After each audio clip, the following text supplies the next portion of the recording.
Hey everybody, welcome back to the channel, and if you are new here, my name is Jimmy and this is Patriot's Glow. And in today's video, I'm going to show you two easy woodworking projects that you guys can do at home and sell at your local booths or in your Etsy store. So today's build is going to require you to have a 1x6, a 1x4, and a 1x2. We have a furring strip here, which is a 1x2. And we are going to go ahead and utilize this, but you don't have to use a furring strip. 1x2 or a furring strip will be perfectly fine. That's going to be for our first build. You can change these measurements up the way that you want to after you see what it is. So let's go ahead and get into both of these projects and see how they turn out. Okay, so look, I want to make sure that everybody knows that I want you to take all of these measurements with a grain of salt, because you can make this any size that you actually want, but I will give you the measurements that I made everything. I made two identical boards 14 inches long. That is going to be our first two cuts. We are then going to come back through and make a 14-inch cut off of that same board, and this board is your 1x6, so keep that in mind. And we're going to go ahead and set that off to the side and grab our 1x4. Just like we did with our individual piece, we are going to cut two 14-inch pieces with this. After those two are cut, we then come back through with our furring strip and make a 14-inch cut on that furring strip as well. Just like everything else, we're going to come through and sand everything down. That furring strip has natural roundovers, which actually makes this super easy to make it a handle, because that's what it's actually going to be. So perfectly fine for what we're doing with it. And then we're going to come through and stain everything. The stain that we're actually using is Espresso by Bayer, which I absolutely love. I think I've said that multiple times, just to let you guys know. And if you're curious about the little triangles there, I'll link those down in the description box below if you want to pick up a pack of those. Super helpful, super cheap, so I like to use them. After we get done staining everything is when I realized that we missed a step. So I have to come back through and cut angles on the tops of these, because I don't actually want it to have squared off edges at the very top. And what I end up doing here, there's realistically two different ways to do this. The easiest way to figure this out is measuring 2 inches from the outside and mark it on both sides and then draw a 45 degree off of that. Or you can mark the center, measure an inch out from there on both sides, just like I'm doing right here. I come to the center and then I mark an inch out, and then I draw my 45 degrees off of that, and then I come back, draw 45 on both of them. I will take both of these pieces back over to the miter saw and cut 45s on both of these, and basically come back and show you what's been done to them. Right there I'm going to cut, and that one I'm going to cut. Same way with that side as well. And with the power of editing, I am back and everything is cut. And that is what we're left with. I do have to sand those back down and restain them. Took me a couple of minutes, but looks a lot better now. That moves us right onto the assembly portion. And it is completely and entirely up to you whether you want to end up using screws or brad nails. It depends on what you plan on putting in this to carry around. But I will end up putting some glue and brad nails into the bottom all the way across. And then into the handle, I will put one screw on each side, which I think will be perfectly fine. and I use 2-inch brad nails, so there is enough grip on that, and about 5 brad nails into the bottom and into the sides. So there isn't really any way that this is going to come apart unless we put something really, really heavy in here.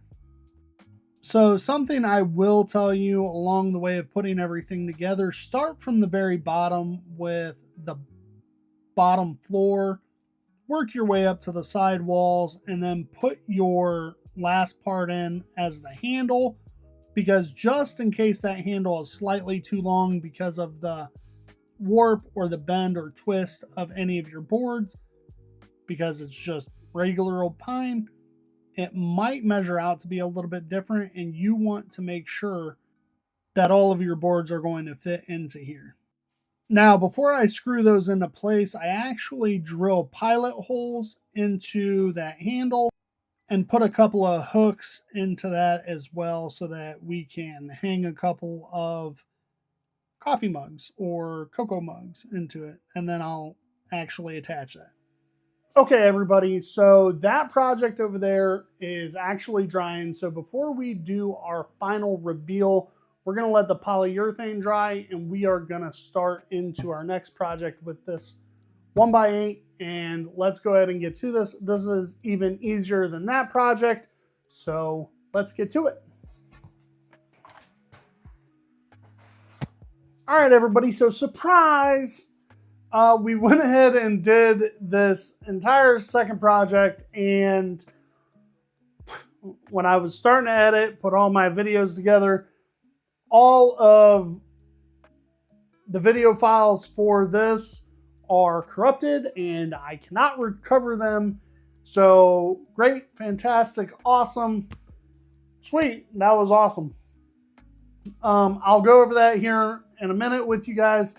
But this is the finished product for the hot cocoa. All you're going to end up doing is putting some hot cocoa, marshmallows, some fun stuff in here for the kids, and hang a couple of coffee mugs, hot cocoa mugs from these, and give this to them either the night before Christmas or when the elf shows up, if you guys do an elf in your household. This is really nice. It's really fun to do. Really easy project. Now, I use the laser engraver to do the hot cocoa part. You guys can draw that on there, paint it on there. There are tons and tons of stencils. I'll try to link those down in the description box below. I just used the laser engraver because I wanted to see what it would look like if I did a laser engraver. If I used the laser engraver on a dark stain, and it turned out really good. I've just never used that laser engraver with a dark stain. So really cool. It turned out really nice. I did not know it was going to turn out that nice with a dark stain. So really awesome. But let's set this aside. And I'm sure you can tell right here, I had to go to the library because I don't read. No, I'm just kidding. A lot of woodworking books here. But all we ended up doing is making basically a bookshelf / rack. Something so that while they're reading, they can keep their place in their book, and a place to store their books right underneath. Now, if you guys want me to go over the exact way to build this, I can very well do that. I can go over really simple, really easy. All I did was a 45-degree cut here and here on 2 pieces. Let me get the measurements. On the long side, it's going to be 8 3/8. That's just, honestly, it was just an eyeball to see how far I wanted it to come past this, and that is obviously your 8-inch, but it's 7 1/4. How far I wanted this overhang to come off of here. Now, the bottom base I cut at 8 inches so that it came out 8 inches from here. And This back portion, I ended up cutting at 14 inches. And then all I did was cut 45-degree cuts right here. And then I obviously put these together. Now, you can put screws up here or brad nails. My brad nails are long enough that it is holding up pretty good. And I have glue here and glue on the top. But I ended up putting screws here because that's where most of that forward weight is going to be. So you guys can use brad nails or screws. It'll be perfectly fine. Nobody will end up seeing those screws. But it turned out really nice. You can put a clear coat on it. That works as well. So I don't exactly know how much these sell for online. I will try to put some pictures up if I can find some on both of these or something relatively close to this and this.